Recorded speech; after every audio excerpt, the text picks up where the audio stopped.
اب دیکھیے ایمان کہہ دینا آسان ہے، ہوا معکم اینما کنتم، جہاں کہیں بھی تم ہوتے ہو اللہ تمہارے ساتھ ہوتا ہے، لیکن اس کا یقین قائم ہو جائے تو زمین و آسمان کا فرق واقع ہو جائے۔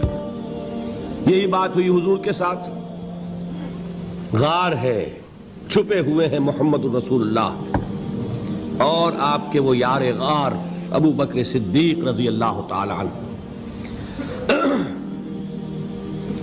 اقبال نے حضرت ابو بکر کی شان میں چند اشعار کہے صرف، لیکن واقعہ یہ ہے کہ بھاری بھاری نظموں پر اور قصیدوں پر بھاری ہے، طویل ترین نظمیں اور قصیدے ہوں ان پر بھاری ہے۔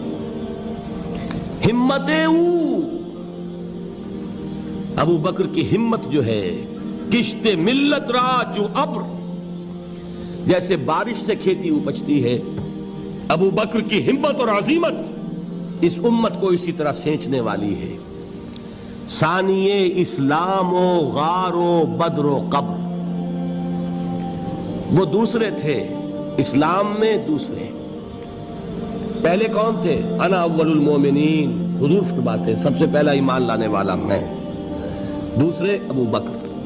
ویسے ہمارے ہاں یہ چلتا ہے اختلاف، حضرت علی پہلے ہیں کہ حضرت ابو بکر پہلے ہیں، لیکن اس میں بڑی خوبصورت تطبیق قائم کی ہے علماء نے اور بہت صحیح ہے۔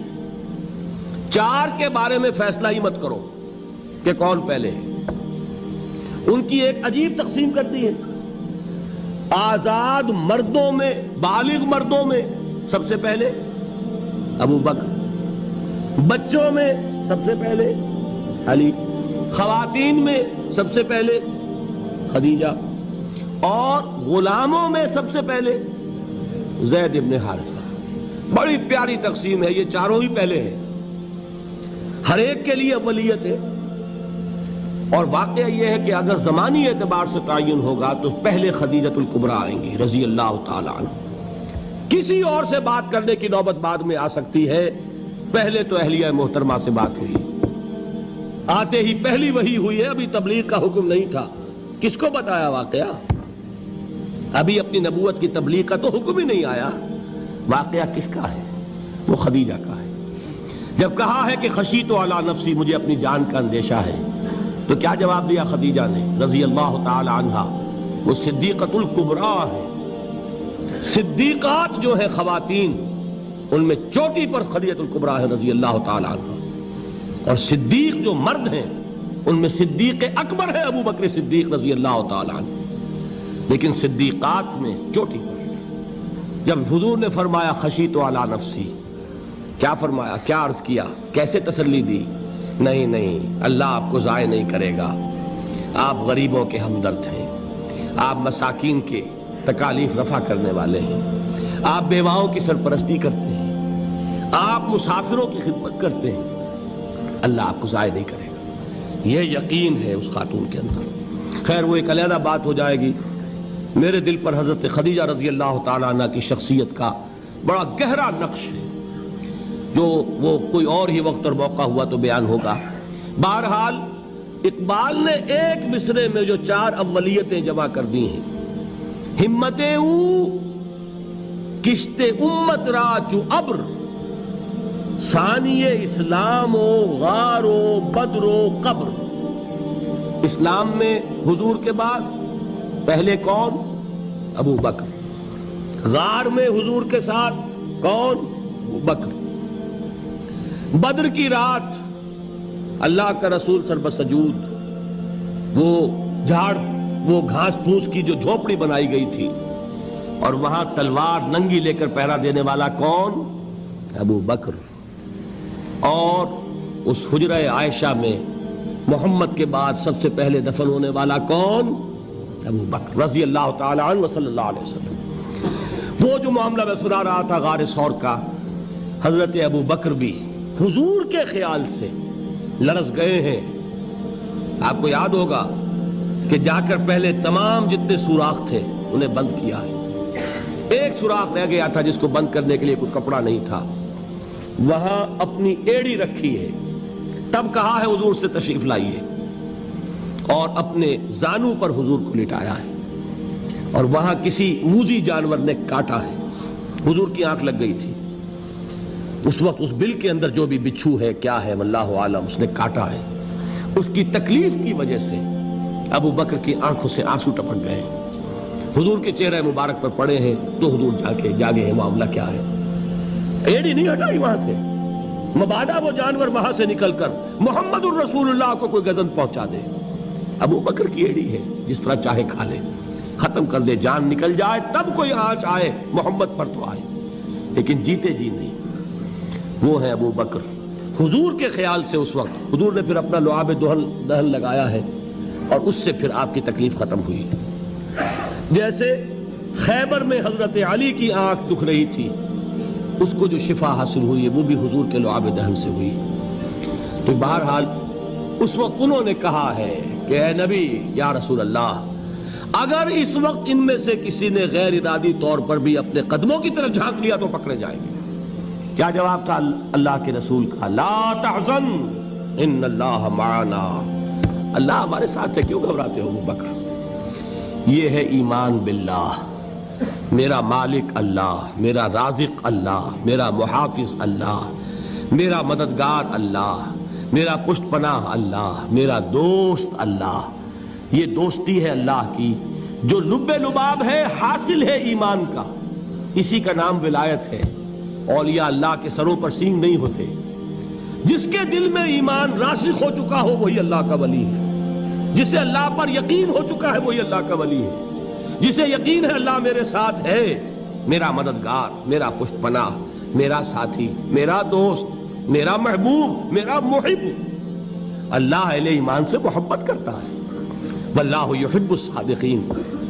ان اللہ یحب الذین یقاتلون فی سبیلہ صفا کانہم بنیان مرصوص. اللہ محبت کرنے والا، اہل ایمان محبوب، اور اہل ایمان محبت کرنے والے اللہ محبوب. والذین آمنوا اشد حبا للہ. آپ تصور کیجئے جسے یہ رشتہ ایمان یا رشتہ ولایت حاصل ہو جائے، الا ان اولیاء اللہ لا خوف علیہم ولا هم یحزنون. آگاہ ہو جاؤ، اللہ کے دوستوں کے لیے نہ کوئی خوف ہے نہ کوئی حزن ہے. اور میں بیان کر چکا تھا، خوف اور حزن کے خاتمے ہی کا نام امن ہے. زوال خوف، زوال حزن. یہ خوف اور حزن کیوں آتے ہیں بار بار؟ اللہ تخافوا ولا تحزنوا، دونوں آ گئے. الا ان اولیاء اللہ لا خوف علیہم ولا هم یحزنون، پھر وہی دو. وہ کیوں ہے؟ خوف ہوتا ہے کسی مستقبل کی بات کا، یہ نہ ہو جائے، وہ نہ ہو جائے، یہ نقصان نہ پہنچ جائے، یہ تکلیف نہ ہو، یہ غضب نہ آ جائے. خوف ہے مستقبل سے. حزن ہے یہ کیوں ہوا، یہ نہیں ہونا چاہیے تھا، یہ میرا فلاں چیز میرے ہاتھ سے جاتی رہی ہے، فلاں موقع نکل گیا، اب بیٹھے ہوئے ہیں اندر ہی اندر کڑ رہے ہیں، صدمہ ہے اور رنج ہے. اور جو اللہ پر ایمان رکھتا ہے وہ جانتا ہے ما اصاب من مصیبت فی الارض ولا فی انفسکم الا فی کتاب من قبل ان نبرأها ان ذلک علی اللہ یسیر لکی لا تعصوا علی ما فاتکم ولا تفرحوا بما آتاکم واللہ لا یحب کل مختال فخور. اس زمین میں یا تمہاری جانوں میں کوئی تکلیف، کوئی مصیبت نہیں آ سکتی سوائے اس کے کہ جو اللہ نے لکھ دی ہو، اس سے پہلے کہ وہ ظاہر ہو. جس کو یہ حقیقت معلوم ہو گئی اس کو یہ طرز عمل اختیار کرنا چاہیے. جو چیز چھن جائے، جاتی رہے، چھوٹ جائے، اس پر افسوس نہ کرو. کس نے چھینی؟ دوست نے. دوست کے فیصلے پر شکایت. دوستی کو بٹا لگا رہے ہو. سرے تسلیم خم ہے جو مزاج یار میں آئے. اگر دوستی ہے تو پھر تو تمہیں گردن جھکانی چاہیے کہ ہر چہ ساقی ماریخت عین الطافست، جو بھی میرا ساقی میرے پیالے میں ڈال دے اس کا کرم ہے. جو اس کی طرف سے آئے اس پر کوئی رنج نہیں، کوئی صدمہ نہیں، کوئی غم نہیں، کوئی شکایت نہیں، کوئی شکوہ نہیں. اور جو ہوگا وہ اس کے اذن کے بغیر نہیں ہوگا، اور اس کا اذن ہوگا تو یقیناً میرے لیے خیر ہی خیر ہے. چاہے وہ ناگوار شے ہو، بظاہر مجھے اچھی نہ لگ رہی ہو، میری شارٹ سائٹڈنس میں مجھے وہ نظر آ رہی ہے کہ میرے لیے بری ہے، لیکن قرآن نے کہا ہے عسیٰ ان تکرہوا شیئا وہو خیر لکم وعسیٰ ان تحبوا شیئا وہو شر لکم واللہ یعلم وانتم لا تعلمون. ہو سکتا ہے تم کسی چیز کو ناپسند کرو، درحال ہے کہ اسی میں تمہارا خیر ہو. اور ہو سکتا ہے تم کسی چیز کو پسند کرو درحال کہ اس میں تمہارا شر ہو. اللہ جانتا ہے تم نہیں جانتے. جب مجھے یہ بات معلوم ہو گئی میں نے اپنا معاملہ اللہ کے حوالے کیا. سپردم بے تو مایا خیش را تو دانی حساب کم و بیش را. اے رب جو تو چاہتا ہے وہ ہو. تیرے علم میں جو شے میرے لیے خیر ہے وہ ہو جائے. میری کوئی پسند نہیں, میری کوئی چاہت نہیں. یہ ہے راضی برضائے رب. اکبر الہ آبادی نے اسے کہا ہے رضائے حق پہ راضی رہ. یہ حرف آرزو کیسا, خدا خالق, خدا مالک, خدا کا حکم تو کیسا. جب میں آ گیا بیچ میں میری پسند, میری مرضی, میری خواہش, میری چاہت, یہی تو شرک ہے. ما شاء اللہ کان وما لم یشاء لم یکن. جو اللہ نے چاہا وہ ہوا, جو اس نے نہیں چاہا نہیں ہوا. اختیار اس کا ہے, میرا تو نہیں. رضائے حق پہ راضی رہ یہ حرف آرزو کیسا. خدا خالق, خدا مالک, خدا کا حکم تو کیسا. اقبال نے اسے کہا ہے فارسی میں. اب آپ کہیں اس کا ترجمہ بھی کرو تو وہ مجھے ذرا اس وقت کچھ بہت ہی بدذوقی کسی بات نظر آئے گی. جائیے پوچھئے کسی سے جسے فارسی آتی ہو. برو کشید ز پیچا کے ہست و بود مرا چے اقدہا کے مقام رضا کشود مرا. مجھے تو تمام پیچ و خم سے نکال دیا اس مقام رضا نے. میں راضی برضائے رب ہوں. جو فیصلہ اس کا میں اس پر راضی. تو کہاں کا حزن اور کس کا خوف. یہی زوال حزن اور زوال خوف, یہی ہے امن, یہ نتیجہ ہے ایمان کا. تو جان لیجئے یہ ہے لب لباب, یہ ہے حاصل ایمان کا. یہ ہے تو ایمان ہے, یہ نہیں ہے تو ایمان نہیں.